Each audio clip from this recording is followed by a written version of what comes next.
The story starts with a young girl left stranded after a bunch of goblins attack the carriage she's riding in. Just as the goblins are about to finish her off, a mysterious boy shows up out of nowhere to save her. Fast forward a few years, and our protagonist Lois is asked if he'd like to join a girl's party. Everyone around loses their minds when they hear that this girl actually wants to team up with him. Lois himself is shocked, but the girl points to his sign, clearly advertising for party members. This girl is not backing down. She insists on joining him and proudly declares she's a martial artist. Lois then awkwardly introduces himself as a sort of healer, but before things can go any further, an Adventurers Guild employee named Amherst rushes over, ready to stop this girl from making the biggest mistake of her life. Amherst then reveals that this guy has earned himself the nickname, the Incompetent Lowest. Sure, he's a healer, but the dude only knows the most basic spell called heal. He's just another labyrinth orphan, like many others who lost their parents and had to become adventurers to survive. But even after all these years, Lois can't even cast an area heal or anything higher than the beginner spell, so he's infamous for being a complete joke. But despite his reputation, Lois somehow managed to join a party called Lightning Sword, until they kicked him out recently for not knowing detoxification magic. Word has spread, and now nobody wants him in their parties because, well, he's totally useless. Amherst, still trying to protect the girl, warns that if she parties up with Lois, she'll never make any money. But the girl Naru casually drops that she's already loaded. Amherst freaks out when she sees just how much cash Naru's lugging around, quickly explaining that most of the adventurers in this town are basically gangsters. The crowd of tough-looking folks around them proves her point, and she warns Naru to never flash that kind of money. Naru politely thanks her, and Amherst immediately realizes this girl is a total newbie to adventuring. So in true hustler fashion, Amherst offers to introduce her to a beginner's party, of course, for a fee. But Naru shocks everyone when she flat out refuses because she's been dying to join Lois's party for a really long time. Lois and Naru then head out to sign some papers to make their party official. But Naru's practically burning holes in Lois's skull with her stare. For some reason, she's got this weird admiration for him, and meeting him again feels like a relief. Then the little oddball gets totally thrown off when Lois tells her to sign her name, but she quickly pulls herself together. Lois covers the guild fee, and just like that, their party is now officially. Once outside, Lois starts rambling about how no one's ever reached the deepest part of the Mardat labyrinth. It's still shrouded in mystery, and no one even has a clue who or what the final boss is. Adventurers flock to Mardat City, hoping to strike gold, turning it into one of the biggest cities in the nation. Lois, being the psycho he is, wants to dive straight into the labyrinth right this second. Meanwhile, Naru's wondering if that's even remotely a good idea, considering their party is barely a few hours old.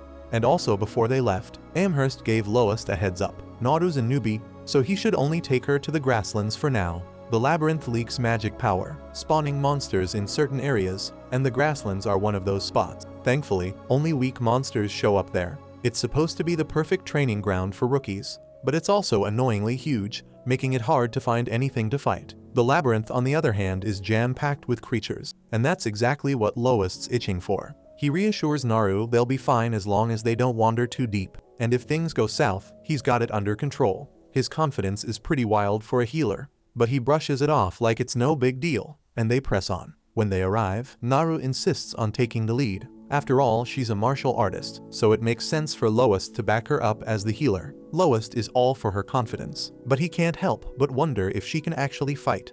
Naru quickly shuts down any doubts as she demolishes a group of goblins, and Lois is genuinely impressed. He explains that adventurers make their living by selling the magic stones monsters drop, and the guild buys them because they're valuable for all sorts of things. But he adds that she should already know this even as a beginner. Sadly, goblin magic stones aren't worth much, so if they want to make real money, they'll need to take down stronger monsters. They both agree to go deeper into the dungeon for better loot, and Naru even vows to protect the fragile healer if anything goes wrong. Not long after, it's actually Lois saving her when he stops her from stepping on a trap. He shows her where she almost met her maker and explains that he spotted the trap thanks to the different colored tiles.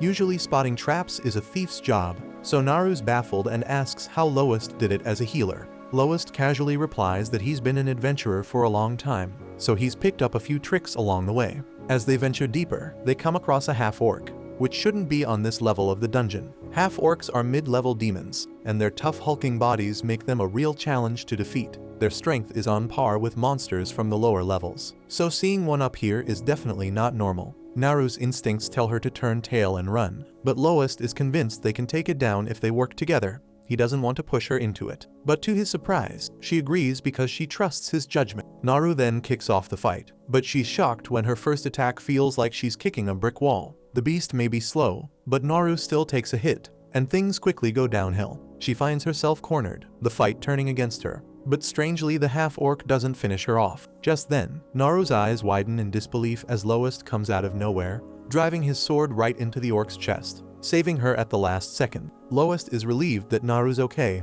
but she can't help but wonder if this guy is really just a healer. Lowest as usual brushes it off, explaining that his years as an adventurer taught him a few close combat tricks.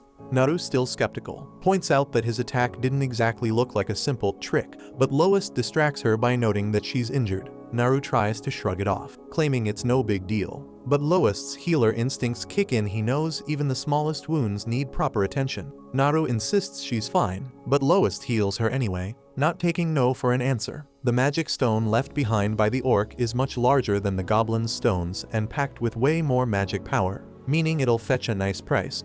Lowest, satisfied with what he's seen from Naru's fighting skills, suggests they've earned enough money and can call it a day. But ever the fighter, Naru insists she can still go on, so the two continue ready for more hunting. Later, Amherst is floored when she sees how many monsters Lowest and Naru took down in just one day, so she quickly realizes Lowest must have dragged the newbie into the labyrinth. And to make matters worse, the fact that they brought back an orc stone means he took her to the middle level. But Lowest corrects her, saying they only went to the upper level. The orcs shouldn't have been there, but this lines up with what other adventurers have been saying. The higher-ups have been scrambling lately, so Amherst starts thinking something big might be happening in the labyrinth. Her mood quickly shifts though, as she's more than happy to pay them for their haul. Naru's weirded out by how excited Amherst is, so Lowest explains that guild employees get a pay raise when they buy magic stones, but only from the adventurers they're in charge of. The more Lowest and Naru earn, the more Amherst gets paid. Lowest, still shocked by the size of the payout,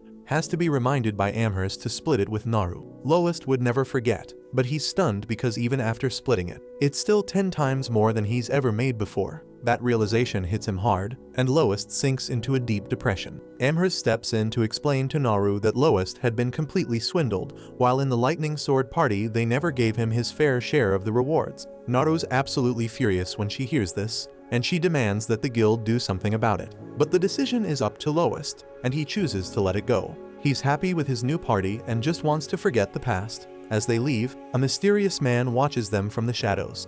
Later, the greedy Amherst is counting her hard-earned cash, but she's startled when the man appears.